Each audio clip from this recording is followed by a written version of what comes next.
Buongiorno e ben ritrovati, eccoci in diretta con la prima edizione di Antenna 3 in questa domenica 29 settembre. Parleremo naturalmente di cronaca, torneremo sui fatti di queste ultime ore, poi gli aggiornamenti che riguardano principalmente quello che è successo sulle strade in queste ultime ore, anche nuove vittime disgraziatamente di cui darvi conto. Parleremo oggi anche della giornata mondiale del migrante e del rifugiato, 110ª edizione con Gian Lorenzo Marinese, che è gestore di uno dei principali centri di accoglienza del Veneto, e faremo il punto anche su questo tema importante perché tra l'altro proprio gli ospiti della caserma ai confini tra Treviso e Dosson sono stati in visita in udienza dal Papa in settimana, quindi sentiremo anche le emozioni che hanno vissuto. Allora ringrazio in regia Andrea Basso e Simone Merlo. Cominciamo questa diretta, andiamo a vedere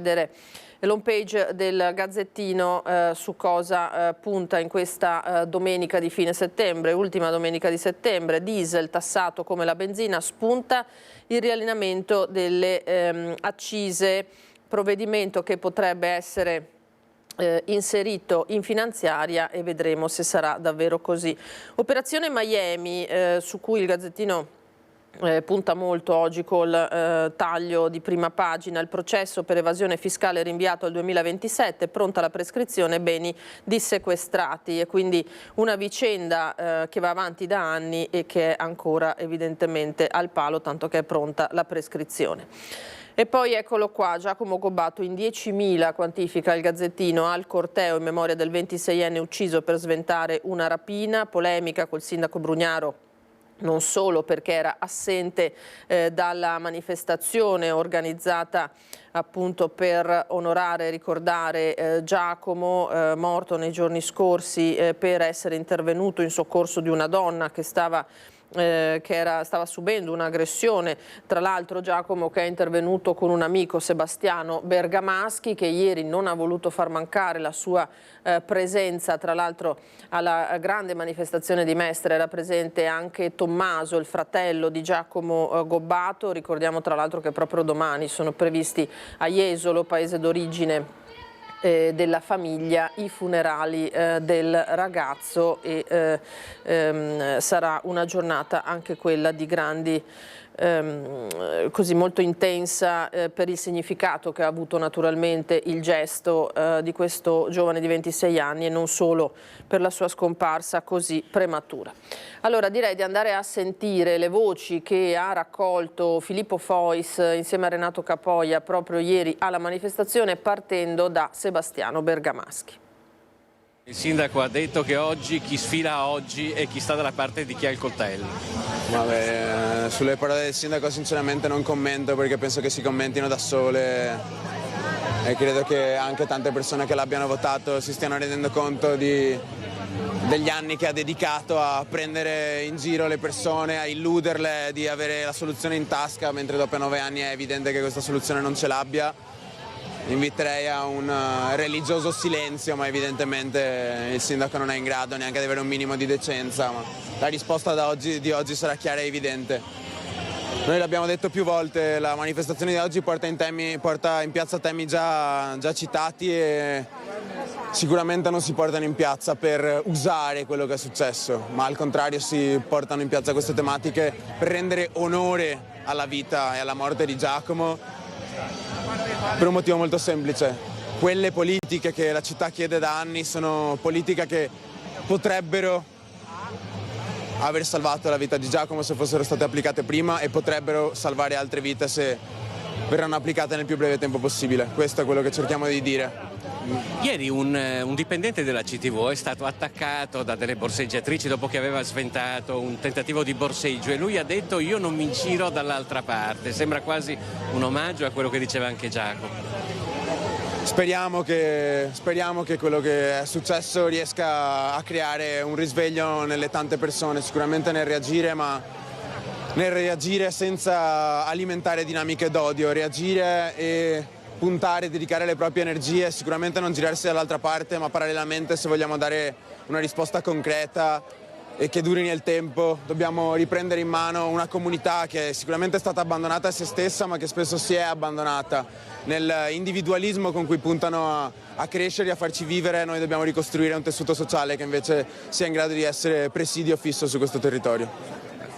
Così dunque Sebastiano Bergamaschi, lo ricordiamo, ferito nell'aggressione costata la vita a Giacomo Gobbato, e abbiamo raccolto anche tante voci da parte di esponenti politici e della società civile presenti alla manifestazione di Mestre in onore di Giacomo Gobbato e per protestare contro l'operato di un'amministrazione comunale che in tema di contrasto al degrado e alla sicurezza avrebbe fatto evidentemente troppo poco, secondo la gente presente. Stanno sfilando quelli che vogliono ricordare oggi Giacomo Gobbato, un ragazzo straordinario che ha perso la vita e a cui oggi dobbiamo rendere omaggio in una manifestazione di dolore pubblico. Naturalmente non è solo una manifestazione di dolore pubblico, è anche una manifestazione per chiedere una svolta a Mestre, su Mestre, maggiore sicurezza, con maggiore controllo del territorio, ma soprattutto con politiche che possano contrastare il degrado. E oggi noi siamo qui perché vogliamo testimoniare che questa manifestazione non è una manifestazione di partito, come è stato detto da qualche parte. È ovvio che qui ci sia la convergenza di partiti, sindacati, persone schierate, ma questa è una manifestazione della città, dei cittadini che vogliono una città più sicura. Questa è una manifestazione che probabilmente nasce da lontano, da quella di 1 anno e mezzo, Riprendiamoci la città, che è contro tutta la situazione che su questo territorio si sta vivendo. Quest'ultimo evento di Giacomo è veramente la goccia che ha fatto traboccare il vaso. La città è completamente allo sbando, c'è, come ben sapete, addirittura un procedimento giudiziario in corso per i vertici del comune. È una situazione totalmente insostenibile. L'amministrazione che abbiamo purtroppo non riesce a risolvere tantissimi problemi, che sia la sicurezza, che sia l'assistenza sociale, che sia il valore del territorio per i residenti e gli abitanti, che siano residenti o nuovi residenti, ed è per questo che è bene mettersi tutti insieme per ricordare all'amministrazione, sperando che cambi, per cambiare strada. Siamo fino in piazza Ferretto, tutti insieme! Queste dunque le voci raccolte da Mestre. Come vi dicevo, domani pomeriggio sarà invece il giorno dei funerali di Giacomo Gobbato a Jesolo. Andiamo avanti con altra cronaca. Allora, vi accennavo dalle strade, perché è stata una nottata purtroppo con l'ennesima vittima in Veneto. Siamo a Conselve perché alle 22 di ieri sera i vigili del fuoco e le forze dell'ordine sono dovute intervenire sulla provinciale 35 in via Terrassa per un'auto finita rovesciata in un fossato. Il conducente è deceduto. La squadra dei vigili del fuoco accorsa da Piove di Sacco, anche con l'autogru, ha messo in sicurezza la Toyota che vedete nella foto in che condizioni purtroppo è stata trovata. Purtroppo, nonostante i soccorsi, il medico del SUEM ha solo potuto constatare la morte del conducente, un 39enne di origini moldave residente a Bovolenta. La squadra ha provveduto a estrarre la salma dall'auto e al recupero con l'autogru del mezzo. I carabinieri hanno deviato il traffico e eseguito naturalmente i rilievi di legge del sinistro. Le operazioni di soccorso sono terminate dopo circa 3 ore. E si sono vissuti momenti di paura anche a Paese, nel Trevigiano, questa mattina poco dopo le 6. Anche qui sono dovuti intervenire vigili del fuoco e carabinieri. Vedete una circostanza analoga, anche in questo caso un'auto ribaltata. Siamo sulla Castellana, all'altezza di una rotatoria, un'Audi A6 condotta da un 21enne con a fianco una coetanea è, come vedete, uscita di strada ribaltandosi. La squadra dei vigili del fuoco arrivata da Treviso ha messo in sicurezza la vettura, liberato il ragazzo rimasto incastrato con un arto. Il ferito è stato preso in cura dal personale sanitario del SUEM, stabilizzato e trasferito in ospedale, come pure la ragazza che era con lui per ferite più lievi. Le operazioni di soccorso anche qui sono durate parecchio, poi la carreggiata è stata ripristinata. Ed è stato, appunto, sono stati giorni difficili sulle strade, in particolare del veneziano, ve ne abbiamo dato conto nelle scorse ore. Partiamo dalla morte di Angelo Loprete, 20 anni, un'uscita di strada autonoma lungo via Piave Nuovo in direzione Eraclea, terza giovane vittima della settimana, purtroppo, con Romina Ceccato dell'associazione Alba, che fa sapere che a fine ottobre incontrerà il prefetto per un vertice proprio sulla sicurezza stradale. Una ruota che spunta dai fitti arbusti, poi la scoperta che poco distante c'è una macchina. L'allarme è lanciato intorno alle 7:30 del mattino da un passante. A bordo dell'auto senza vita Angelo Loprete, 20 anni, compiuti lo scorso 9 settembre. Una fuoriuscita autonoma, quella del giovane lungo via Piave Nuovo, strada regionale tristemente nota per gli incidenti che si sono verificati negli anni, spesso a causa dell'alta velocità. Solo di un anno fa la morte di 2 ragazzi, anche loro poco più che ventenni, più o meno nello stesso punto, prima di 2 leggere curve in corrispondenza dell'incrocio con via Canalcalmo. Arrivati i soccorsi, non hanno potuto fare altro che constatare il decesso di Angelo Loprete. Secondo le prime ricostruzioni, il ragazzo avrebbe perso il controllo dell'auto qualche ora prima, nella strada di ritorno da una serata. Ancora presto per capire se il giovane sia morto sul colpo o dopo qualche ora. Sono infatti in corso le indagini della polizia locale, giunta sul posto con i vigili del fuoco che hanno provveduto ad estrarre il ventenne dall'auto. Non si conoscono le cause della fuoriuscita, quello che è certo è che il ragazzo andava a velocità sostenuta nel momento dell'impatto. Un ragazzo molto molto solare, uno di quelli che ti viene incontro proprio per chiederti come stai e per cercare un rapporto. Una persona che non si arrabbiava mai, aveva iniziato a lavorare dopo gli studi. Sono episodi che lasciano naturalmente sbigottiti non solo i familiari ma anche tutta la comunità e tutta la cittadinanza. Angelo è la terza giovane vittima sulle strade del veneziano in una settimana. È una lista che non termina più ed è molto molto preoccupante, sono tutte vite troppo giovani. Sicuramente dovremmo lavorare sulla sicurezza. A lanciare il grido d'allarme anche Romina Ceccato, presidente dell'associazione Alba Luci sulla buona strada. Nessuno rispetta, corrono, ma se io sorpasso e non ho la visuale dall'altra parte non ha la visuale dell'altra carreggiata, non si vede niente, rischiamo di fare il botto, un frontale. Con il prefetto di Venezia, Pelos, ci siamo già incontrati 2 volte, il quale appunto ha ascoltato tutte le categorie e ha detto a fine ottobre appunto formerà, ci incontreremo. Io vorrei arrivare a vittime zero, credetemi con tutto il cuore, però non voglio essere bugiarda, però proviamo a salvarne una oggi, una domani, magari forse arriviamo a vittime zero.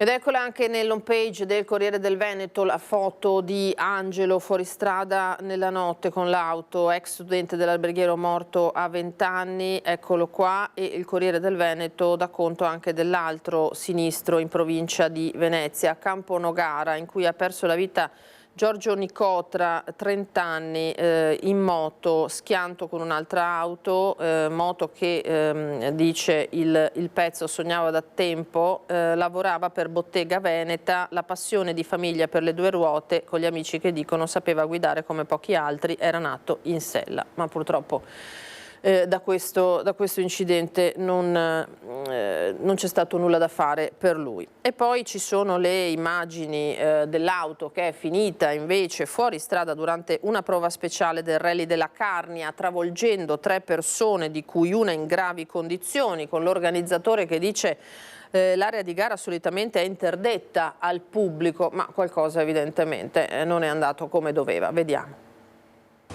Una persona è rimasta ferita in modo grave dopo essere stata urtata da un'auto uscita di strada durante il Rally della Carnia. L'incidente nella mattinata tra Casanova e Fusea in comune di Tolmezzo.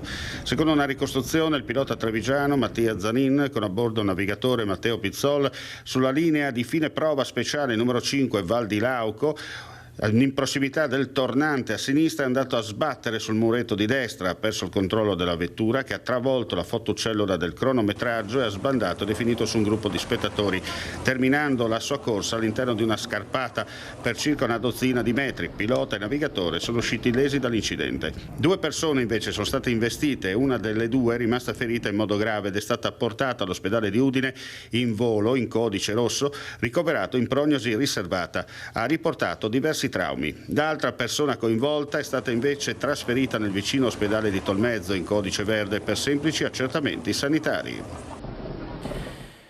Altro incidente di tutt'altro tipo, lo riporta, ne abbiamo dato velocemente notizia anche noi nei telegiornali di ieri sera, lo riporta più ampiamente la tribuna di Treviso, esulta per il gol e scivola, batte la testa, è gravissimo, è accaduto ieri sera allo stadio Tenni di Treviso con questo tifoso Alessandro Favaro, 52 anni, che purtroppo è in gravissime condizioni, ha perso coscienza, molto sangue dall'orecchio, scrive la tribuna, immediati soccorsi con l'ambulanza in campo, poi il ricovero in ospedale. Dunque, mentre si giocava la partita tra Treviso e Bassano si sono vissuti davvero questi attimi drammatici con questo tifoso trasportato in condizioni molto serie all'ospedale di Treviso.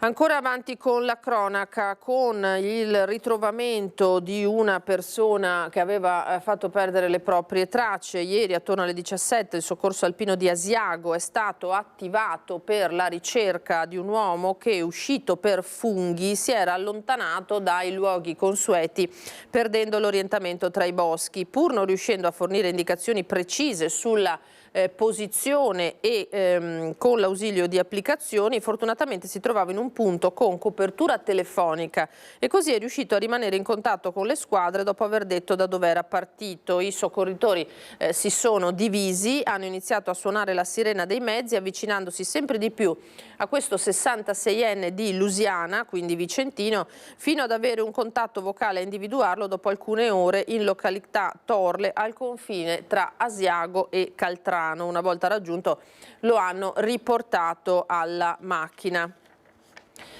Ora andiamo a sentire l'esito del sopralluogo in carcere di Nessuno Tocchi Caino con le associazioni radicali del Veneto e alcuni consiglieri regionali e comunali alla casa circondariale di Treviso.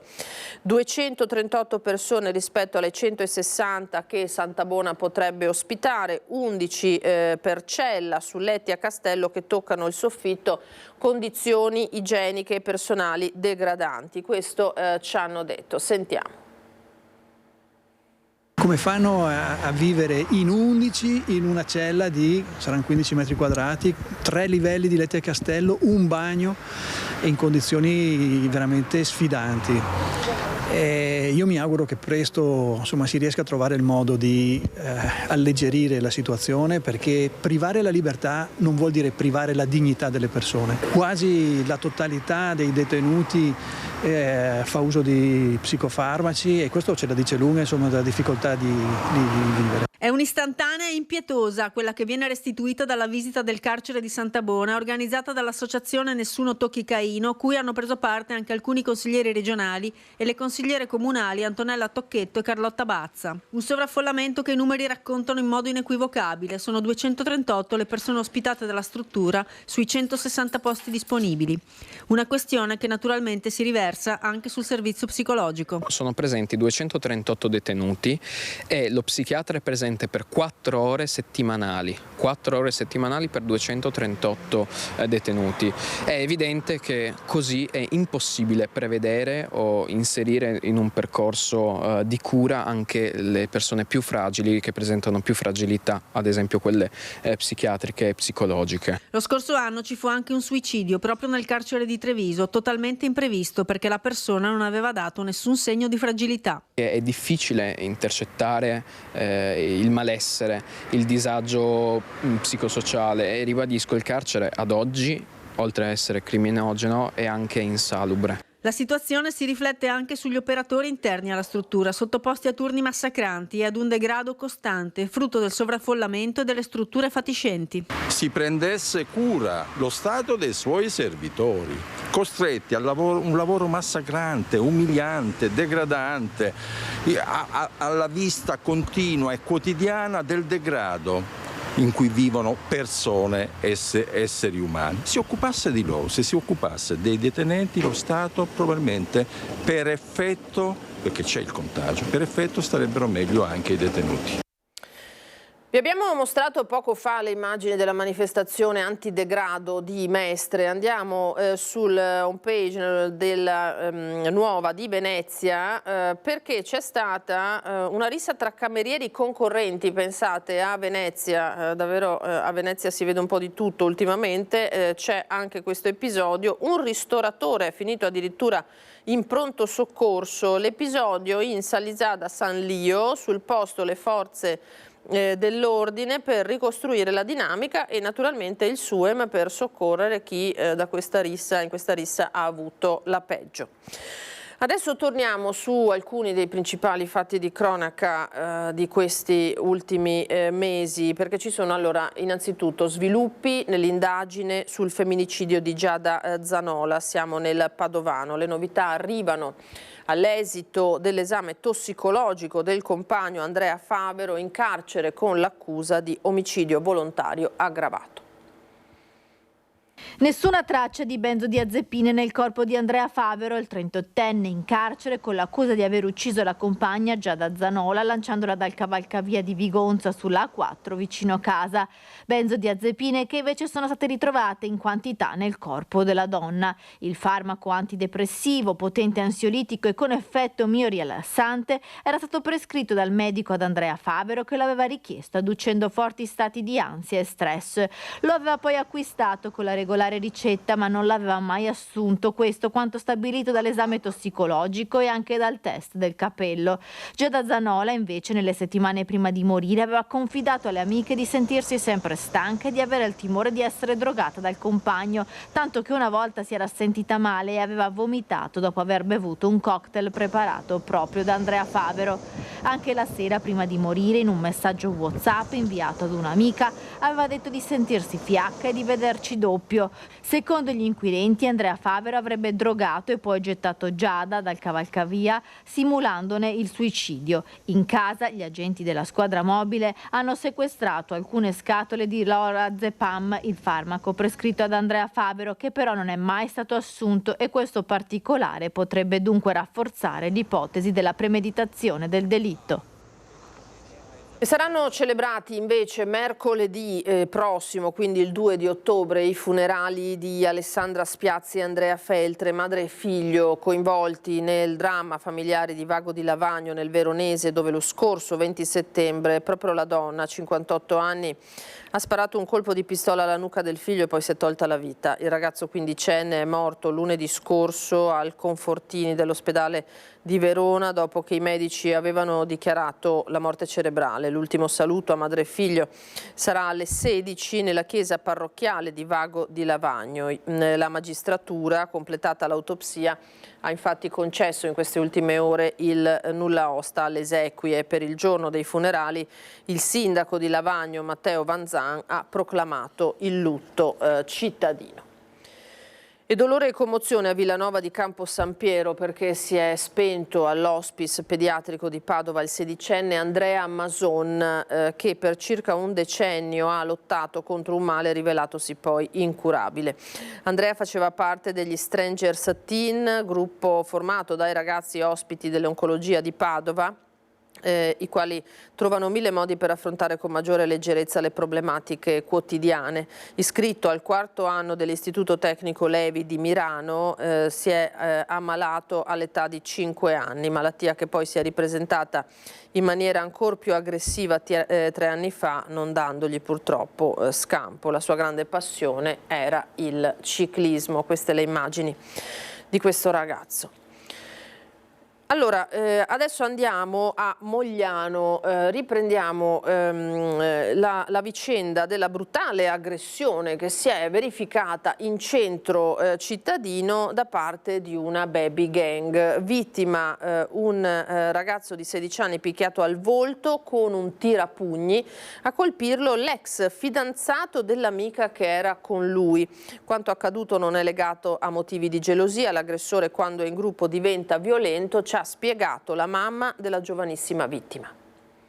Sono sconvolta perché io sono sotto shock. Ieri sera ci siamo chiusi, cioè alle 4 al ritorno ci siamo chiusi dentro per proteggerli. Ho paura, io ho paura di tutto adesso. A parlare è la mamma del 16enne aggredito in pieno centro a Mogliano. È lei stessa a ricostruire quei drammatici minuti. Sono circa le 21. Il figlio, 16 anni, esce dal ristorante giapponese lungo il terraglio dove ha cenato insieme ad un'amica. Percorrono pochi metri, poi attraversano la strada per recuperare le bici legate a questa rastrelliera e far rientro a casa. È qui che lo studente viene improvvisamente colpito in volto con un tirapugni da un ragazzo suo coetaneo. Insieme all'aggressore ci sono altri 2 ragazzi e una ragazza che poi si allontanano. Ad aggredire il 16enne sarebbe stato l'ex fidanzato dell'amica che era con lui a cena, ma dietro al pestaggio non ci sarebbero motivi di gelosia. Quando è con una banda, prende una persona, si fissa e chi becca sempre i più buoni. Io? Quindi non c'entra niente che sia ex gelosa, niente, non c'entra niente. Lui se da solo non ti fa niente. La vittima rimane a terra sanguinante, alcuni passanti si accorgono di lui e lo soccorrono. Vengono avvertiti la madre e le forze dell'ordine. In pochi minuti sul posto arriva un'ambulanza del SUEM che trasporta lo studente in ospedale. Gli hanno tagliato tutto dentro, lui ha un taglio di 7 centimetri, è tutto ricucito dentro e fuori. 3 mesi fa il 16enne era già stato vittima di un'altra aggressione, sempre da parte dello stesso giovane. La prima aggressione che ha fatto a mio figlio erano in 10 persone, ragazze e ragazzi. Oltre alle ferite fisiche rimangono lo shock e la paura. Se è successo questo, la prossima volta cosa fai? Se aveva un coltello, io voglio che i nostri ragazzi escano tutti quanti per Mogliano con la leggerezza della loro età. E voglio che non venga toccato nessuno, che tutti devono. Mio figlio ha paura di andare a Mogliano. Un episodio che riaccende la discussione sul tema sicurezza qui a Mogliano, come in altre città. Lei dice è un problema di sicurezza diffuso. Sì, molto. Ma lei ha paura di uscire di sera magari da sola? Non esco di sera, perché effettivamente così è. E chi si inoltra nei sottopassi non so con che coraggio lo facciano, perché io non lo farei mai. Ci sono stati qualche caso, ci sono qualche persona un po' ubriaca che va avanti un po' troppo e sì, c'è stato anche qua davanti un'altra volta, sì, esatto. Quindi alla sera quando chiudete, adesso magari andando incontro all'inverno, c'è un po' di paura se siete sole? Sì, anche perché è buio. Secondo il capogruppo di Mogliano Bene Comune, Giacomo Nilandi, è necessario fare di più, soprattutto sul fronte della prevenzione del disagio giovanile. È da mesi che noi diciamo che servono nuove risorse all'interno delle politiche giovanili, perché bisogna aumentare quello che è l'orario e quelli che sono le progettualità che gli operatori di strada riescono a mettere in campo, e finalmente deve tornare a Mogliano un vero e proprio progetto giovani. Non è solo ed esclusivamente con un discorso securitario, implementando i controlli della polizia locale, che riusciamo a risolvere questo problema, perché semplicemente non facciamo altro che prendere e spostarlo. E poi ci sono naturalmente le forze dell'ordine che cercano di contrastare quello che accade nel territorio, naturalmente di negativo. Andiamo sul sito di Treviso Today, che dà conto di una notizia riguardante i carabinieri del comando provinciale di Treviso, in particolare Castelfranco. Ci sono stati dei controlli straordinari in stazione e un po' in tutto il territorio. Un 29enne di origini marocchine senza fissa dimora è stato denunciato per resistenza a pubblico ufficiale e rifiuto di fornire le proprie generalità. Questo e altri dati naturalmente di questo maxi controllo: impiegate decine di militari, controllate in tutto circa 170 persone e una cinquantina di mezzi, ispezionati inoltre numerosi esercizi pubblici, specialmente quelli in cui viene praticato il gioco, come le sale slot. E i carabinieri di Mestre invece hanno identificato e fermato l'uomo ritenuto responsabile di un'aggressione a colpi di bottiglia pochi giorni fa, proprio in via Piave. Risultato irregolare sul territorio italiano, e già destinatario di un ordine di espulsione. È stato espulso l'uomo ritenuto responsabile di un'aggressione avvenuta la notte del 25 settembre in via Piave ai danni di un cittadino sudcoreano rimasto ferito al volto con frammenti di vetro di bottiglia. In base alle testimonianze raccolte dai carabinieri di Mestre e alle indagini avviate immediatamente anche attraverso le immagini dei sistemi di videosorveglianza, si è giunti ad un trentenne di origini nordafricane. L'uomo è stato fermato per strada durante un servizio straordinario di controllo del territorio nella zona del quartiere Piave. Il risultato irregolare sul territorio italiano è destinatario di un ordine di espulsione emesso nel mese di luglio scorso. Al termine delle formalità di rito, lo straniero è stato accompagnato al centro di permanenza e rimpatrio di Brindisi per il rientro nel paese d'origine. Altra notizia arrivata poco fa in redazione, quella che riguarda i carabinieri della compagnia di San Donà di Piave. Nella serata del 23 settembre scorso, nel corso di un servizio di controllo del territorio finalizzato in particolare alla prevenzione naturalmente dei reati, è stato arrestato un 28enne straniero presunto responsabile di un furto aggravato commesso in 2 esercizi commerciali. Questo soggetto, probabilmente con l'aiuto di un complice che è riuscito però a fuggire, si sarebbe impossessato di alcuni orologi e vari capi d'abbigliamento. Il tempestivo intervento dei militari ha permesso di individuare e bloccare il presunto responsabile del reato, che si era allontanato rapidamente nelle zone limitrofe. È stato trovato ancora in possesso di parte della refurtiva, che è stata restituita ai legittimi proprietari con rito direttissimo. È stato condannato a 9 mesi di reclusione e al pagamento di 300 euro di ammenda. Uno scippo ai danni di una pensionata di quasi 90 anni si conclude con l'arresto del malvivente. È accaduto in Contracca Nove Vecchie a Vicenza. Un italiano di 29 anni è finito in carcere dopo essere stato identificato, pedinato ed arrestato dagli uomini della squadra mobile della Questura di Vicenza. L'operazione si è svolta nel corso di uno specifico servizio per la prevenzione e repressione di reati contro il patrimonio che colpiscono gli anziani.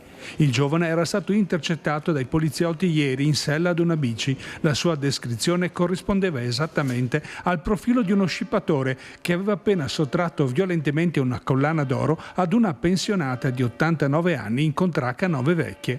Anziché intervenire subito, gli agenti hanno seguito il sospettato fino ad un compraoro, dove ha tentato di vendere il prezioso monile appena scippato. L'uomo è stato quindi arrestato e, visto il suo lungo curriculum di pregiudicato, è stato associato alla casa circondariale cittadina a disposizione dell'autorità giudiziaria. Spaccata in un locale a Silea, alle porte di Treviso, ha sportato il fondo cassa. Indagano i carabinieri, l'amarezza dei dipendenti. Alle 8 di questa mattina siamo arrivati per l'apertura del ristorante. Abbiamo trovato, appunto, come si vede dietro le mie spalle, un buco nella porta centrale. I segni sono ancora visibili in questo locale in zona industriale a Silea, in via Galileo Galilei, dove dopo mezzanotte sono entrati in azione i ladri. Una spaccata vera e propria, come raccontano anche le immagini fatte dai dipendenti a inizio turno. Con ogni probabilità prima è stato usato un cacciavite, poi una lastra di marmo. Si presume che abbiano appunto spaccato il vetro con questo pezzo di marmo, e c'era un cacciavite a terra praticamente. Hanno forzato, come si vede alla porta, in vari punti della porta, con questo cacciavite, di cui appunto si è anche spezzata, diciamo, la punta di questo cacciavite. E, insomma, adesso il cacciavite è stato prelevato dalle forze dell'ordine. Carabinieri che stanno indagando, le telecamere della zona potrebbero essere d'aiuto. Di certo, una volta all'interno del locale, i ladri si sono diretti in maniera fulminea verso il registratore di cassa, da dove è stato prelevato qualche centinaio di euro. Hanno fatto più danni che il valore effettivo forse di quello che è stato portato via. Tanti malanni. Cioè, è brutto quando arrivi, trovi queste cose, tutto, più che altro tutti questi danni, tutta cattiveria, si può dire, per niente alla fine, poi, perché sono tanti malanni, tanta rabbia, tanto nervoso, ecco. Uno staff molto giovane, quello del Ciarta. Nessuno qui nasconde la propria amarezza. Lo stesso Paolo chiede più controlli. Non è una bellissima sensazione, perché comunque fondamentalmente primo impatto comunque è una cosa abbastanza scioccante, ti dà anche un po' comunque è anche un po' scioccante soprattutto, ma fa anche un po' paura. Noi siamo operativi, insomma cerchiamo di superare questa cosa come meglio si può, siamo qua, venite a trovarci, ecco.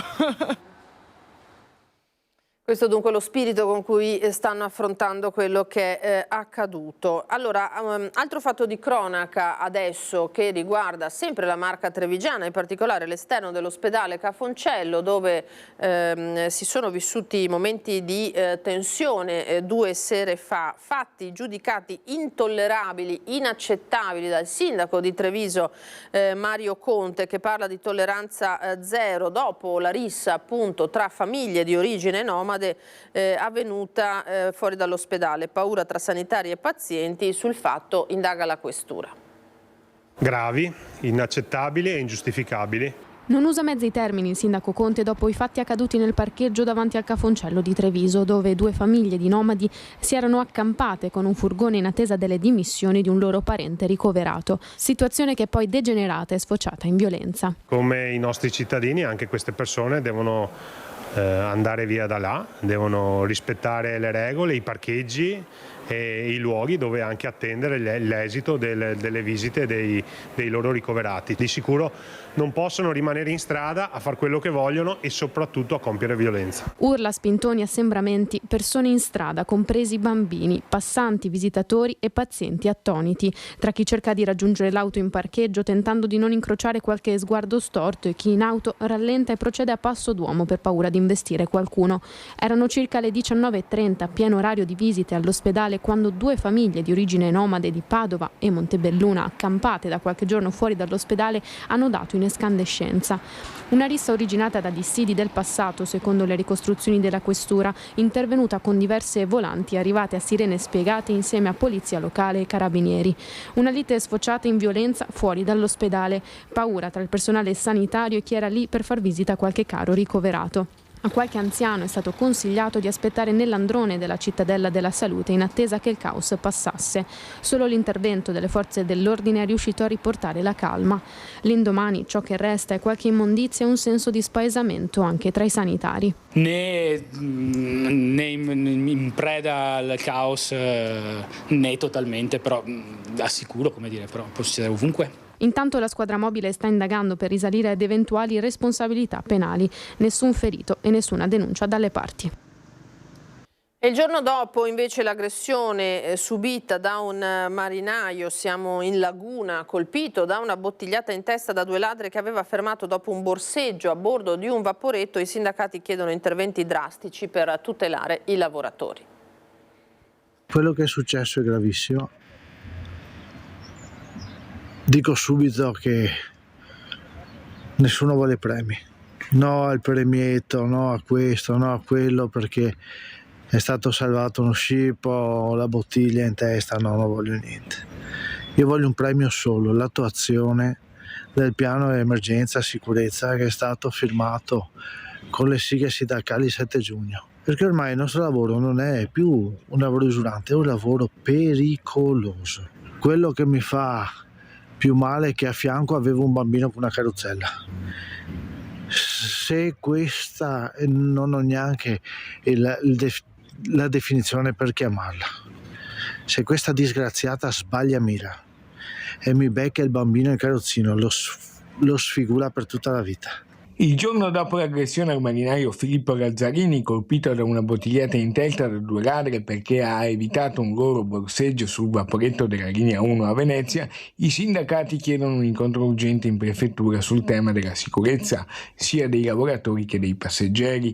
Alberto Cancian, sindacalista USB, è preoccupato. È un episodio gravissimo ed è uno dei tanti episodi di aggressioni verbali e, come in questo caso, anche fisiche che i nostri marinai e i piloti, ma anche gli autisti del servizio degli autobus subiscono ogni giorno. Segno che bisogna fare qualcosa e bisogna farlo in fretta. Si chiede subito un tavolo che in prefettura e cercare di trovare delle soluzioni affinché episodi tali non accadano più. Naturalmente va al marinaio, va tutta la nostra solidarietà e speriamo che sia solamente l'ultimo di episodi gravi. Allarma anche l'escalation di violenza di questi episodi, sempre più gravi. Quello che è successo ieri fa riflettere, perché gli episodi di borseggi all'interno di Vaporetti purtroppo sono in aumento. Ci sono sempre stati, però mai come questi giorni. E si nota anche l'aggressività di coloro i quali sfruttano la folla per poter rubare qualcosa. Segno che anche questo un cambio dei tempi, sono diventati anche aggressivi adesso, quindi bisogna correre ai ripari. Il dibattito dunque è aperto, ma servono soprattutto risposte concrete.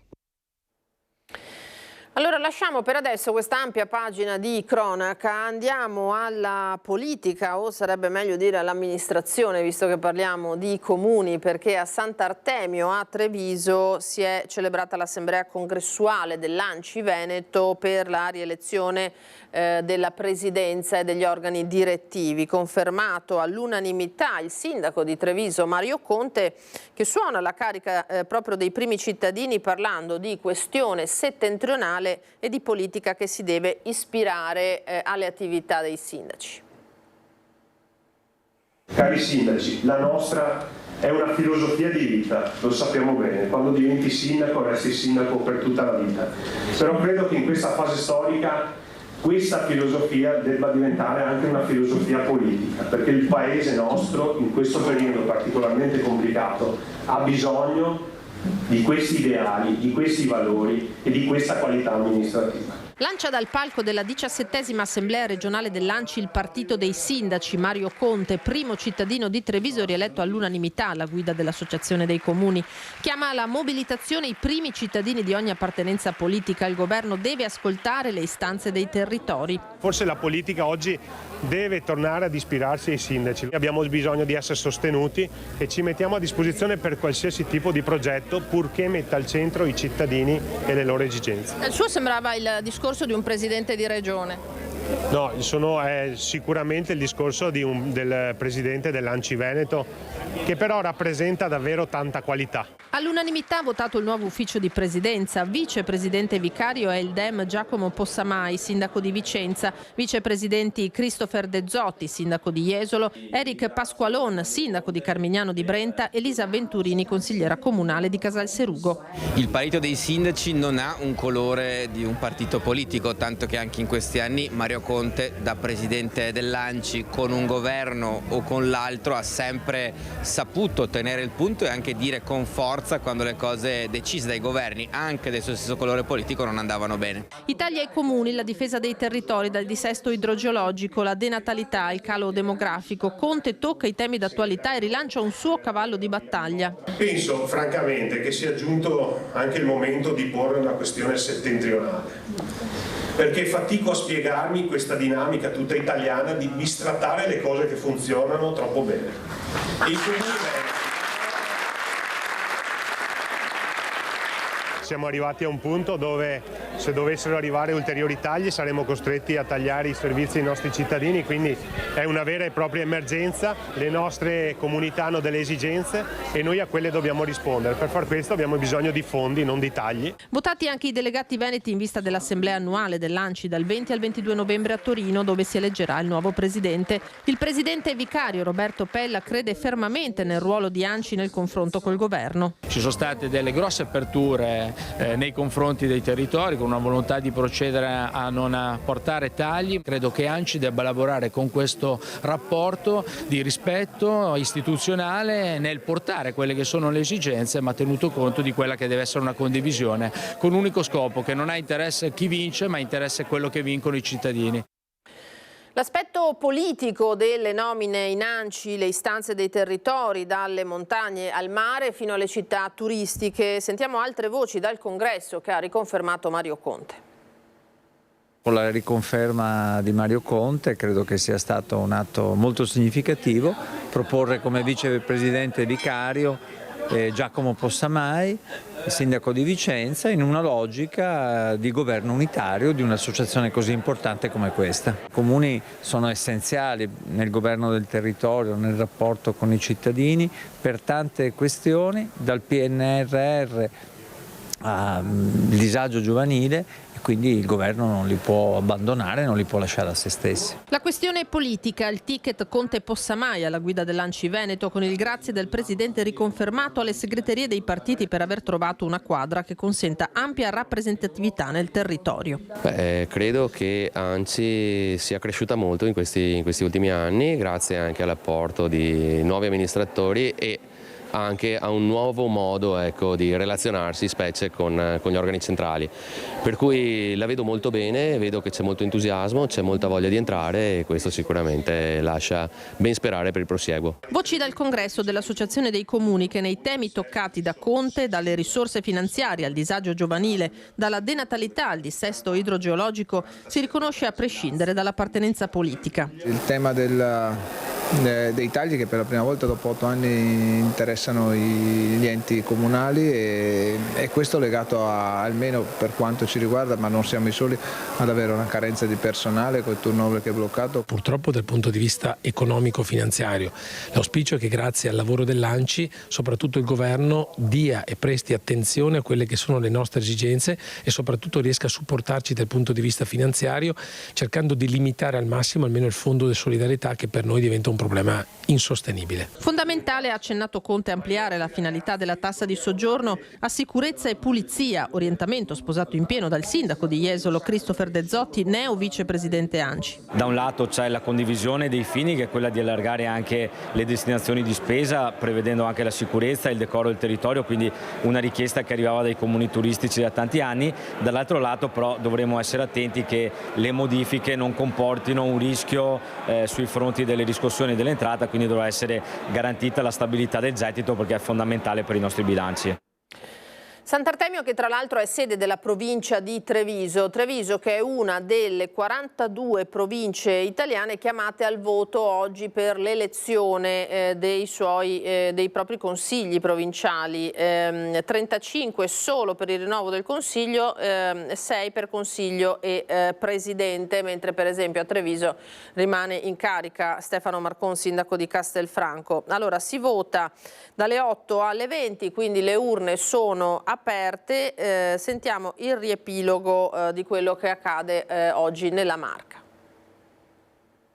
Domenica il voto per gli amministratori della Marca chiamati a scegliere i nuovi equilibri politici del Sant'Artemio, l'ente provincia che dopo la riforma del Rio è diventato organo di secondo grado, non eletto quindi direttamente dai cittadini ma da sindaci e consiglieri comunali. Un'elezione certo in tono minore ma politicamente pesante, che serve a misurare le forze sul territorio a un anno circa, anche se una data ancora non c'è, dalle elezioni regionali con il rebus Zaia tutto da sciogliere. Non è un caso forse che il centrodestra si presenti diviso in 3 formazioni. C'è la lista Lega di Marca, Marcon presidente, quella di ispirazione forzista Avanti Treviso e l'Alleanza per il Territorio lanciata da Fratelli d'Italia. Numerose le incursioni civiche. Alle precedenti elezioni c'era un listone unitario, oggi è tutti contro tutti, anche se i toni della vigilia sono tutto sommato concilianti. Emanuele Crosato, Forza Italia, sindaco di Cessalto, gioca comunque a carte scoperte. Avremmo preferito tutti essere all'interno di una lista unica,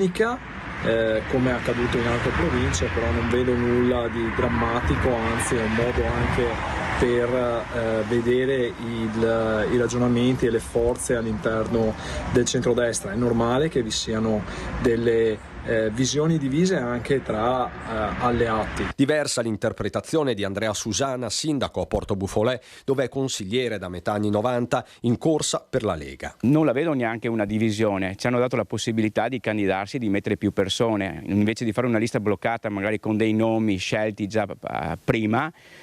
C'è la possibilità di scegliere su più persone e quindi avere una vasta scelta. L'esperienza è molta, perché in questi anni, lavorando su un comune molto piccolo, devi imparare a sapere un po' di tutto, quindi spero di portare qualcosa se sarò eletto per tutti i sindaci della provincia di Treviso. Roberto Fava, vice sindaco a Spresiano, quota Fratelli d'Italia, è in provincia dal 2011, dà voce a un pensiero ormai comune. Mi auguro davvero che questa sia l'ultima volta che voteremo come ente di secondo livello, perché l'importanza che hanno le province verso i nostri enti locali, quindi verso i comuni, è enorme. Essere punto di riferimento per i nostri amministratori locali è indispensabile e quindi vogliamo che torni, e speriamo che torni ad esserlo anche per i cittadini che voteranno i propri rappresentanti. Amministratori di Marca invece il nome del listone ispirato dal Partito Democratico, tutti consiglieri tranne un sindaco, quello di Fregona, che di fatto lancia una sorta di governo di coalizione. Prima dei partiti, fa intendere, c'è il territorio. Più che avversari dobbiamo essere amici, soprattutto cercare il bene comune. L'ho detto prima, non mi interessa chi vince e chi non vince, l'importante è che facciamo una squadra unita e che andiamo a fare l'interesse ai nostri cittadini. Ce n'è da fare sì molto, anche perché il nostro territorio, essendo soprattutto montano, quello che io rappresento, ha bisogno della provincia per le strade, per la frane, per tutto quello che sta succedendo, non che per le scuole. L'unica cosa certa è che Stefano Marcon rimarrà alla guida del Sant'Artemio. Sempre la Del Rio ha scollegato elezioni del Consiglio da nomina del Presidente. Un'altra anomalia tutta italiana e che certo non aiuta la governabilità di un ente in bilico perenne tra sopravvivenza e rilancio. Allora, vi do un aggiornamento proprio sul voto al Sant'Artemio, perché c'è l'affluenza delle 12 che è al 44,17%. Lo ricordiamo, come diceva bene Christian Arboit, nel servizio sono sindaci e consiglieri comunali in carica che votano, attenzione, non i cittadini naturalmente. Sono 1338 quelli nella provincia di Treviso chiamati al voto e dunque i votanti alle 12 sono stati per ora 591. Noi ci fermiamo adesso per qualche istante di pubblicità e torniamo tra pochissimo.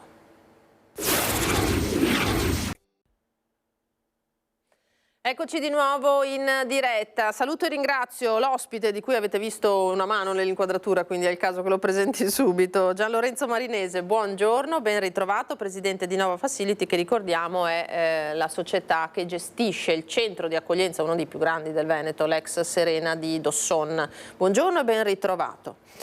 Buongiorno a lei e buongiorno ai suoi telespettatori. Qui perché non solo in settimana siete stati, come anticipavo all'inizio trasmissione, in udienza da Papa Francesco, sempre un'emozione, adesso ce la racconterà Gian Lorenzo, ma anche perché oggi è la 110ª giornata mondiale del migrante e del rifugiato.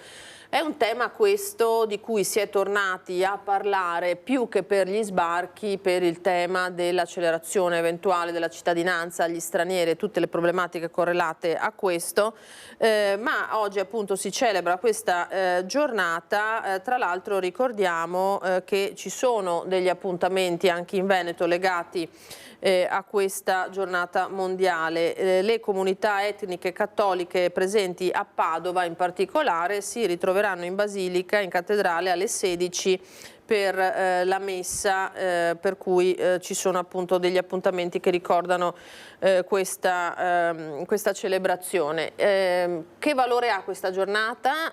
Lei che lavora nell'ambito dei migranti da parecchio tempo, e poi ci racconti com'è andata con Papa Francesco, che vi riceve sempre volentieri. Abbiamo visto delle foto molto belle, molto sorridenti.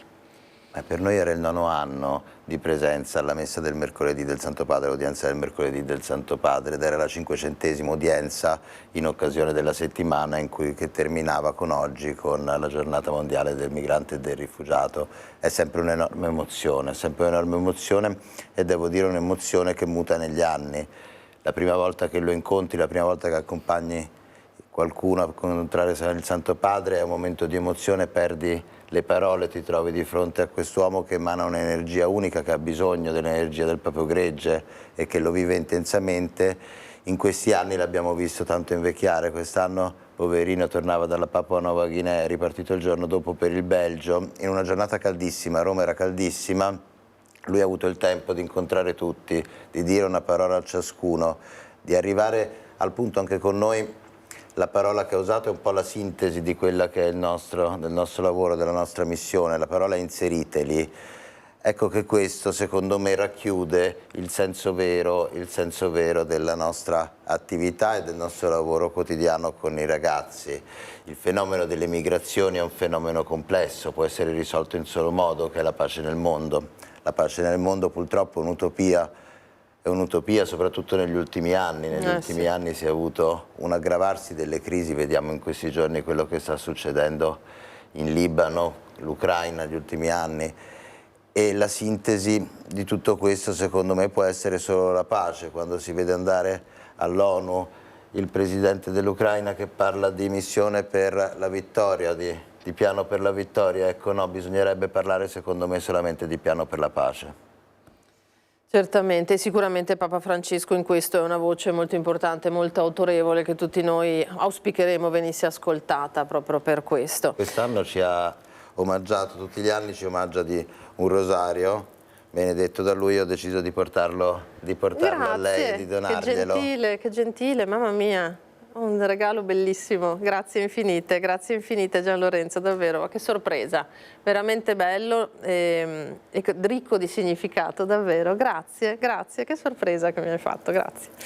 E tra l'altro Papa Francesco, insomma anche noi come Media Nord-Est abbiamo seguito anche le visite in Veneto, è davvero emozionante, è una personalità molto affascinante Papa Francesco, no? Quello che questa volta mi ha trasmesso in maniera eccezionale è il senso del dovere. Come dicevo poc'anzi è stanco, perché si vede che è stanco, che è affaticato, che è molto grande, però c'era per ognuno di noi, si è fermato con tutti e ha proprio mostrato nei suoi occhi, vedevi la fatica, ma dall'altra parte vedevi il bisogno di non lasciare la sua missione, di portare avanti il suo pontificato, di riuscire a trasmettere fino all'ultimo momento quelli che sono i suoi valori, la sua energia, il valore cristiano. Esatto, e poi con i bambini è sempre speciale, no? L'abbiamo visto anche nelle visite. Una caramella per ogni bambino. Cari. Bellissimo, grazie, che emozione. E Gian Lorenzo, facciamo un po' il punto, perché allora non è stata un'estate in cui si è parlato tanto di arrivi anche nel nostro territorio, no? Cioè abbiamo quasi l'impressione che si sia un po' fermato questo fenomeno. È così oppure semplicemente se ne parla di meno? Sicuramente gli arrivi sono estremamente diminuiti, leggevo i dati di Frontex che dicono di una riduzione del 75% rispetto all'anno precedente del flusso nel Mediterraneo centrale e di circa l'80% di quello che è la rotta balcanica, quindi sicuramente in questo momento l'azione del governo, l'azione dell'Europa ha limitato quelli che sono i flussi, variandoli, ma è anche cambiata moltissimo l'immigrazione. Nel 2015 avevamo un'immigrazione prevalentemente africana ed era una prima immigrazione su questo territorio a livello massivo e quindi ha consentito a tutti di parlarne molto di più. Adesso è un'immigrazione molto differente, abbiamo kosovari, abbiamo colombiani, abbiamo una gran parte degli ospiti che sono asiatici. Faccio un numero: nel 2016 avevamo circa 200 nigeriani in caserma Serena, adesso ne abbiamo meno di 10, quindi è completamente mutata. Ci sono tantissimi ragazzi del Bangladesh che quindi si integrano nel loro territorio. Altra rotta quella, no? Altra rotta, ma se l'immigrazione continua a essere trattata come un problema, purtroppo non si centra l'obiettivo. Io ieri sono stato a un pranzo che era il pranzo degli ex dipendenti di mio padre, eravamo 50, tutti italiani, tutti veneti e tutti uomini. Sfido qualsiasi azienda di oggi a fare un pranzo di 50 persone ed avere solo uomini, solo italiani e solo veneti. Sono necessari e quindi inserirli all'interno delle nostre realtà abitative, realtà professionali, è un elemento necessario dove bisogna sicuramente andare. Ecco, inserirli, ha detto Papa Francesco, no? Però ci sono dei meccanismi magari che nel tempo si è cercato un po' di smussare, di sistemare proprio perché questo fosse permesso. Allora, ci eravamo lasciati l'ultima volta che mi era venuto qui ospite parlando di uno dei temi banalmente più importanti per l'accoglienza di questi ragazzi. Gli ospiti della Serena, come di altre strutture, nel momento in cui trovavano un lavoro automaticamente erano fuori dall'accoglienza e si trovavano senza un tetto, no? Aveva detto qui il sindaco Mario Conte, proprio qui in diretta da noi, che aveva chiesto al ministro di sistemare questa cosa, perché tu devi dare il tempo tecnico, tra virgolette, a un ragazzo giovane di avere anche i soldi da parte, di trovarsi un alloggio, che poi qua potremmo aprire un altro tema, perché trovare alloggi è difficile per gli italiani, immaginiamo per gli stranieri. E quindi si sono fatti passi in avanti in questo inserimento, e sì che voi lavorate tanto su questo e sappiamo anche che le aziende hanno bisogno disperato di personale. Assolutamente no, se possibile si è fatto dei passi indietro in provincia di Treviso, perché col migliorare dell'accoglienza turistica gli affitti delle case sono enormemente cresciuti e non sono reperibili da parte dei nostri ospiti.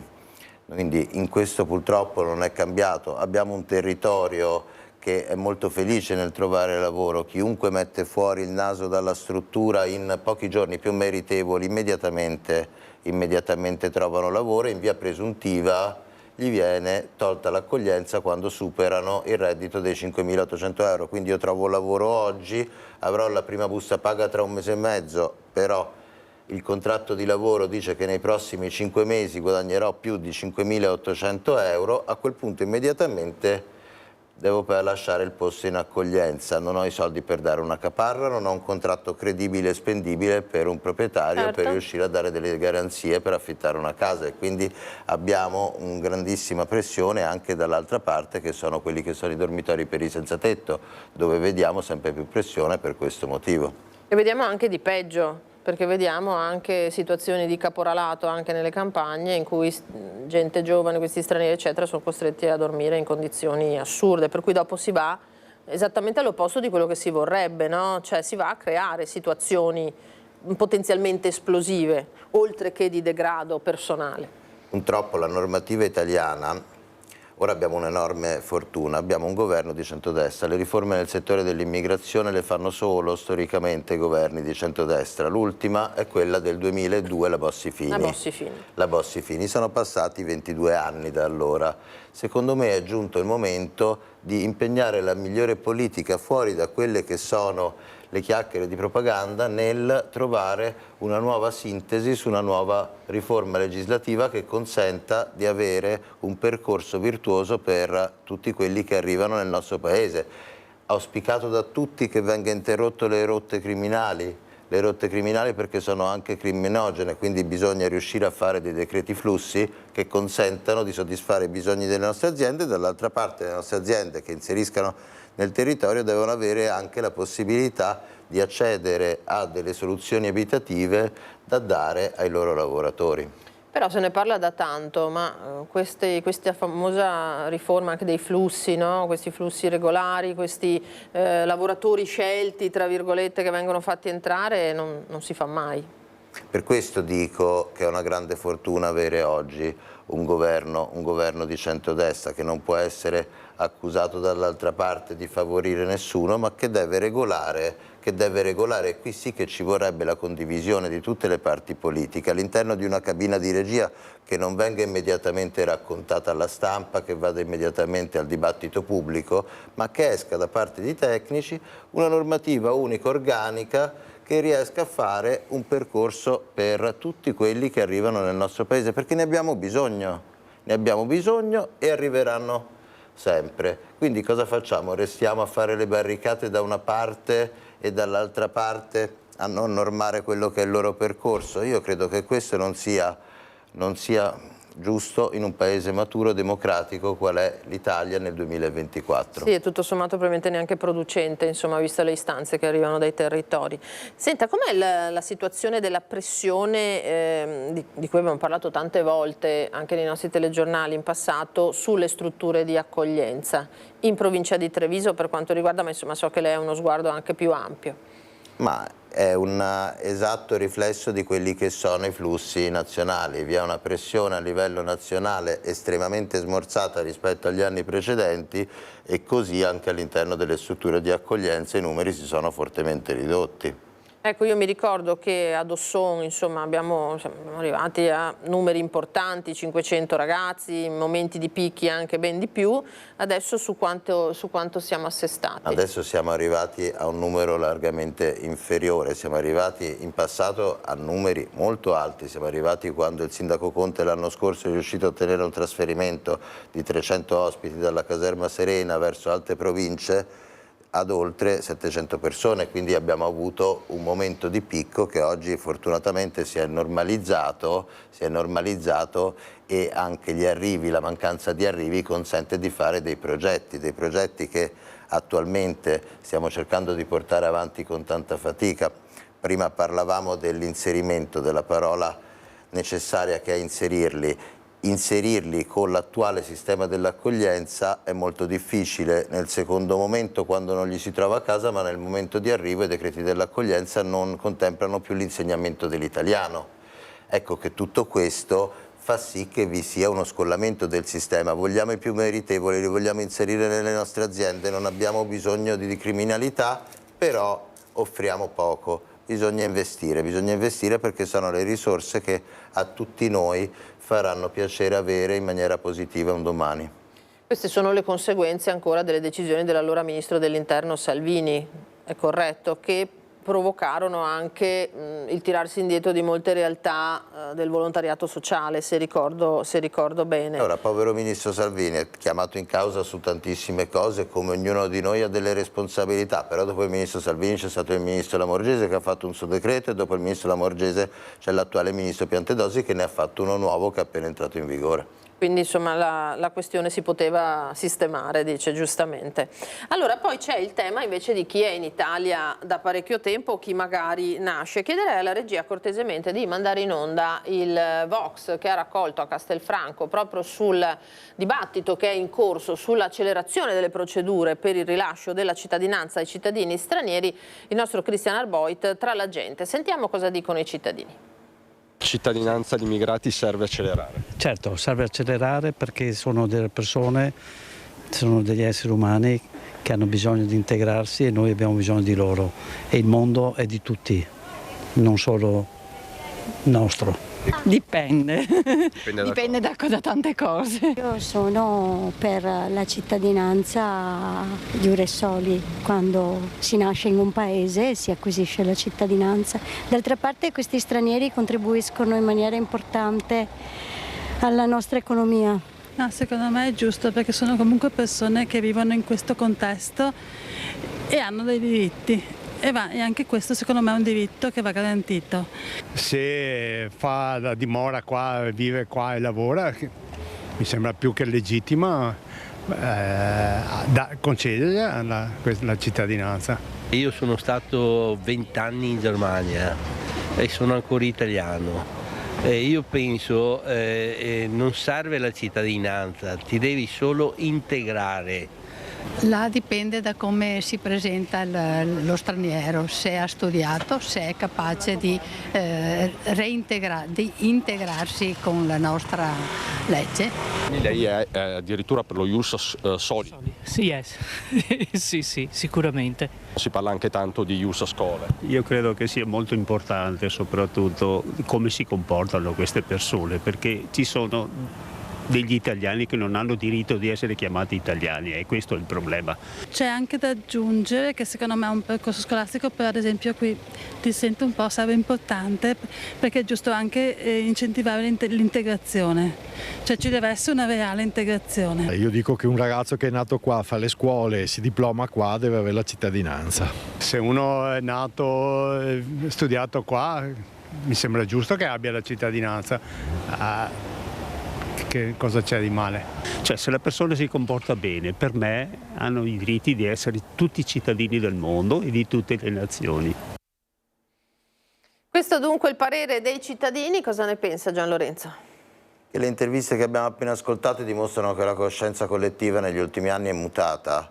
Sicuramente abbiamo una legge che già dà la cittadinanza ed è anzi una legge molto più favorevole agli stranieri rispetto a quella di altri stati. Quello di cui si sta discutendo in questi giorni, che è lo ius scholae, dice che coloro che hanno fatto un percorso di studi in Italia, hanno concluso un ciclo di studi in Italia, debbano poi avere la cittadinanza. Io sono assolutamente d'accordo perché abbiamo i ragazzi nelle nostre scuole che parlano italiano, che vivono con i nostri figli e che facciamo? Gli diciamo no, te sei straniero, no, te sei italiano, ma siamo tutte persone, la dignità della persona deve essere sopra quello che è la cittadinanza. Poi bisogna comportarsi bene.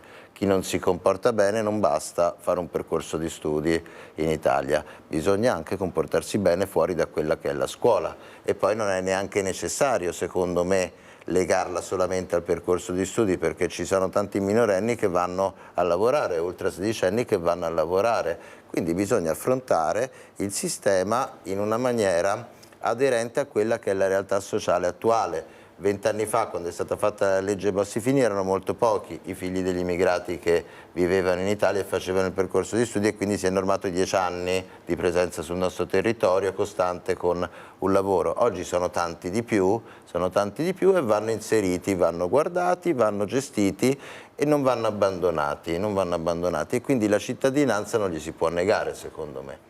Ecco, tra l'altro, sempre alla regia chiedo cortesemente di farci sentire anche il parere del Presidente Zaia su questo tema, perché sappiamo che ha fatto delle aperture anche lui importanti. Sentiamo. Io raccoglierei le firme per fare in modo che un cittadino, in base alla Costituzione, che è qui da 10 anni e ha compiuto i 18 anni di età, abbia d'ufficio, se hai requisiti, la cittadinanza, non debba aspettare 4-5 anni, perché questo è il vero problema, non quello di dimezzare i tempi. Dopodiché, se ci sono dei cittadini che vogliono dimezzare i tempi, è altrettanto vero che ci sono altri cittadini che non li vogliono dimezzare. Siamo il paese che dà più cittadinanze anche quest'anno, il doppio della Germania, visto considerato che non è che siamo il fanalino di coda su questo fronte, e penso che così com'è funzioni bene. Il vero problema che c'è oggi, gli immigrati che incontro io me lo dicono tutti, è che nel momento in cui hanno i requisiti o chiedono la cittadinanza italiana. Una settimana fa ho trovato una signora che è qui da 22 anni e si è laureata, master, lavora per una multinazionale in Italia, mi dice: io sto aspettando da 5 anni una risposta, ho presentato le carte nel 2019. Questa è la vera sfida, da rispondere velocemente. Vedevo che annuiva, cosa ne pensa? Le parole del Presidente Zaia sono di enorme buonsenso. Quando finisce il percorso dei 10 anni immediatamente deve essere data questa cittadinanza e non bisogna lasciare queste persone in un limbo. Ha correttamente detto però che, a differenza di altri paesi, noi già diamo la cittadinanza dopo un periodo di tempo determinato. Altri paesi questo non lo fanno, o comunque hanno tempi molto più lunghi dei nostri. Quindi bisogna, secondo me, sempre tirare fuori dalla polemica politica questi argomenti così complessi e cercare di dare delle soluzioni che siano poi condivise da tutti. Tutti si devono impegnare all'interno di cabine di regia, creare dei tavoli e poi portare fuori delle soluzioni, perché se invece lo si lascia a quello che è il dibattito pubblico, a quello che è la propaganda, diventa difficile e vengono politicizzati dei temi che invece sono importanti. Benissimo, allora grazie Gianlorenzo Marinesi di essere stato nostro ospite, buon lavoro con i suoi ragazzi e grazie anche per il regalo che ci ha portato oggi qui ad Antena 3, lo vedete questo rosario direttamente da Roma, perché Papa Francesco ha incontrato i migranti dell'ex caserma Serena, le donne, i bambini, sempre immagini molto belle quelle che arrivano dall'udienza col Santo Padre, perché si vede la gioia negli occhi un po' di tutti davvero in questi momenti. Allora noi torniamo in pubblicità qualche istante e poi di nuovo altra cronaca, altri collegamenti. Grazie a lei e buon appetito a tutti. Vista l'ora, grazie.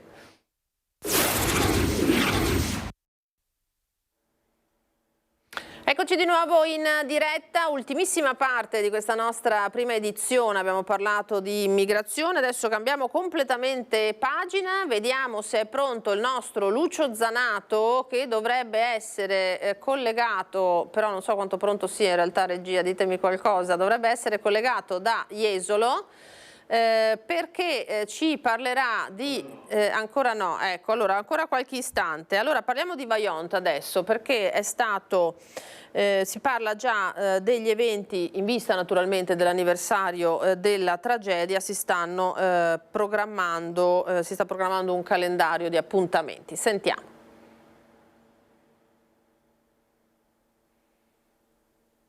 Ancora qualche istante.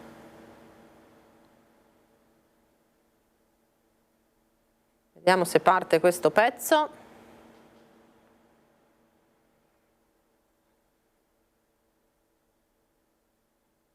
Regia, ditemi qualcosa.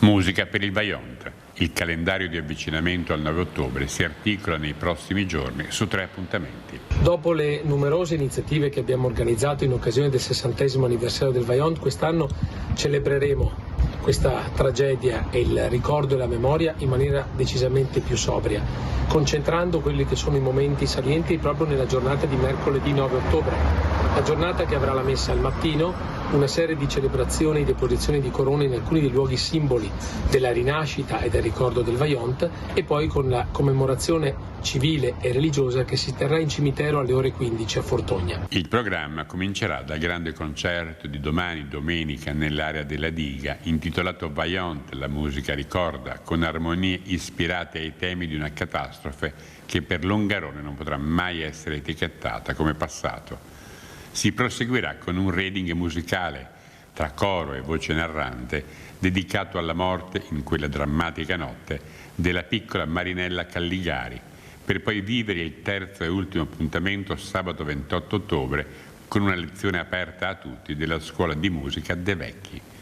A margine un'occasione per rivolgere un pensiero al Presidente della Repubblica. Sarà comunque un importantissimo anniversario dove cercheremo di ricordare e di ringraziare il Presidente della Repubblica Sergio Mattarella, che proprio attraverso le sue parole un anno fa ha permesso che tutta la documentazione dell'archivio del processo dell'Aquila rimanesse presso l'Archivio di Stato di Belluno.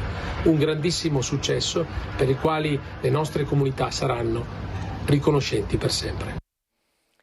Allora, adesso sì, dovremmo essere in grado di collegarci in diretta con Lucio Zanato e Renato Capoia, che si trovano a Jesolo in una bellissima giornata di sole, peraltro, per parlare di agricoltura particolare, specifica. Lucio, a te, buongiorno.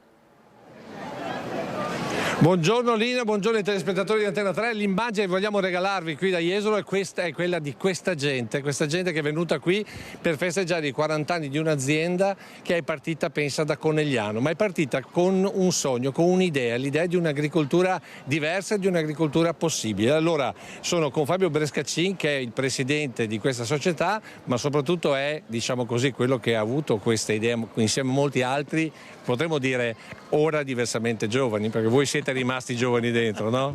Sì, erano anni abbastanza, come dire, movimentati, una via sociale, quindi cercavamo una via sana, una professione sana, quindi una visione sana, e l'agricoltura biodinamica per noi è stata veramente la fonte di ispirazione. Ecco, a Conegliano poi tra l'altro voi eravate nel centro invece del metalmeccanico, ricordiamo la Zanussi, la Zoppas, quindi energia e soprattutto anche scorie, e quindi un'idea di terreno, di territorio che in quel tempo sembrava quasi impossibile da pensare. Ma però non solo a Conegliano, c'erano tantissime piccole aziende agricole, poi c'è stata la grande industria però il passaggio agricoltura-industria ha creato anche un grande sconvolgimento sociale. Noi sentivamo che nell'agricoltura, però nell'agricoltura sana, nella vera agricoltura, ci sarebbe stato anche una rinascita sociale. Voi avete avuto anche questo coraggio, perché in genere chi faceva agricoltura in quegli anni era il famoso metalmezzadro, 8 ore in fabbrica e il resto sul trattore. Sì, è vero. Questa purtroppo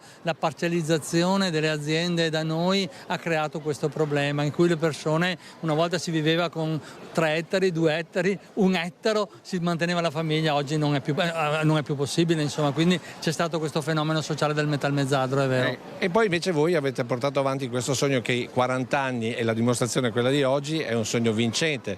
Ho letto che nel vostro bilancio, insomma, quest'anno fate 413 milioni di fatturato e tutto di prodotti bio, e avete addirittura un 10,3% in più di aumento.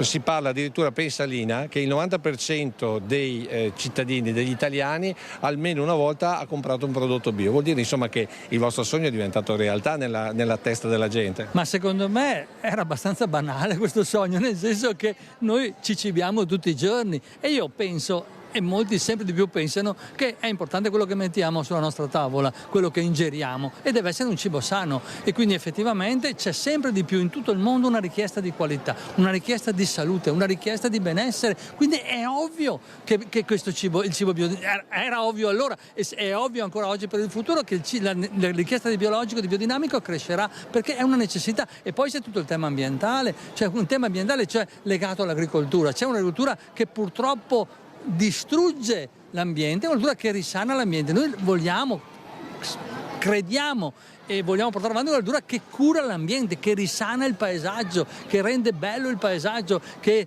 crea fertilità del suolo, che assorbe CO2, che cura la biodiversità. Questo è fondamentale, questo è quello che chiederà sempre di più la popolazione, quindi anche il mercato cambierà in futuro. Però c'è chi dice che i vostri prodotti non sono per tutte le tasche. Sono per le tasche di coloro che hanno cultura, che hanno conoscenza, che hanno consapevolezza. Noi abbiamo tantissimi consumatori che fanno dei sacrifici perché costa di più, è vero, venire da noi, però magari sacrificano altre cose. C'è qualcuno che non può, è vero, e questo è molto male. Dobbiamo trovare il sistema. Oggi abbiamo anche dei prodotti a un prezzo contenuto, prodotti base a un prezzo contenuto proprio per le persone che hanno difficoltà. Noi non vogliamo essere un'azienda di elite e che sia un prodotto di elite. Però fermo là. I prodotti convenzionali costano meno al pubblico, ma alla società costano molto di più, perché hanno dei costi ambientali, dei costi della salute, dei costi sociali che non vengono calcolati nel prezzo, e questi noi comunque come società li paghiamo. Non li paga lei consumatore al momento che fa l'acquisto, li pagherà qualcun altro in futuro.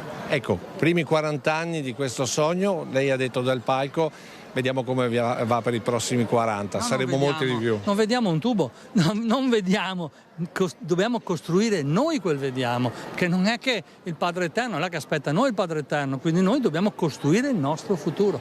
Ecco, poi tra l'altro voi non avete fatto solo un percorso, diciamo così, legato alla terra, legato all'impresa, avete fatto anche un percorso culturale perché avete portato avanti, avete supportato la scuola steineriana che è in questo momento a San Vendemiano. Sì, nella scuola steineriana di San Vendemiano c'è il primo corso riconosciuto di agricoltura biodinamica col diploma riconosciuto dallo Stato. Quindi abbiamo un triennio nelle superiori che facciamo agricoltura biologica e biodinamica e bioarchitettura, e abbiamo un diploma riconosciuto dallo Stato. Quindi cerchiamo di portare avanti l'educazione, la cultura, perché il mondo va avanti con la cultura, non solo qui skate. Questo è un ottimo finale, però per chi invece dice che voi siete dei Don Chisciotte che combattono contro i mulini a vento della finanza internazionale, visto che poi avete anche collaborazioni a livello internazionale, qui ad esempio c'è una delegazione dalla Spagna.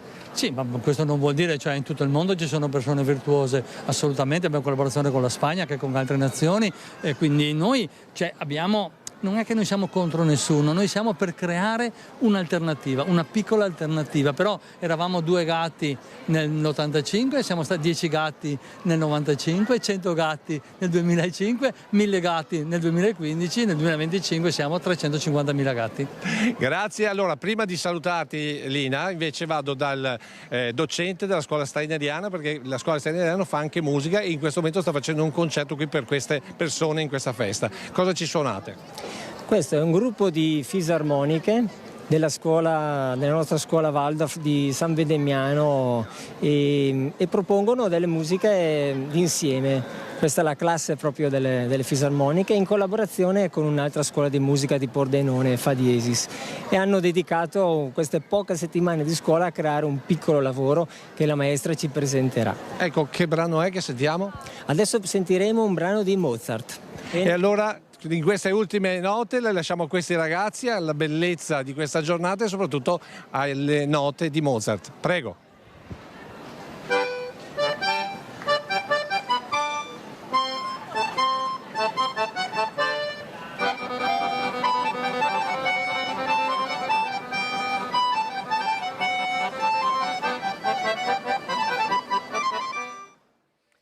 Bravissimi, bravissimi, grazie Lucio Zanato, Renato Capoia per la parte tecnica, grazie agli ospiti naturalmente per questo collegamento da Jesolo. Allora in finale abbiamo pochi istanti ancora, vi mostro le immagini bellissime della premiazione ieri sera a Roma per la Supercoppa italiana delle straordinarie campionesse del Prosecco d'Occhi Moco Volley Conegliano, che con una partita devo dire piuttosto sofferta, tanto che anche il coach Santarelli lo ha sottolineato, se riusciamo a vincere anche quando giochiamo male, così ha detto il coach, ma insomma l'importante è aver portato a casa anche questo trofeo che è l'ennesimo consecutivo per questa compagine davvero incredibile. Siamo al Palazzetto dello Sport di Roma, 11.000 spettatori, la pallavolo davvero è un movimento in crescita incredibile in Italia, l'Imoco ne è una bandiera fantastica, eccola qua, contro Milano, la Supercoppa e le ragazze naturalmente di Conegliano che si preparano a festeggiare. Vediamo di mandare avanti magari un pochino di più questo video per vedere proprio i momenti, eccoli qua, fantastici, della Coppa e dei festeggiamenti per questo trofeo meraviglioso che hanno portato a casa con un 3-2 su Milano.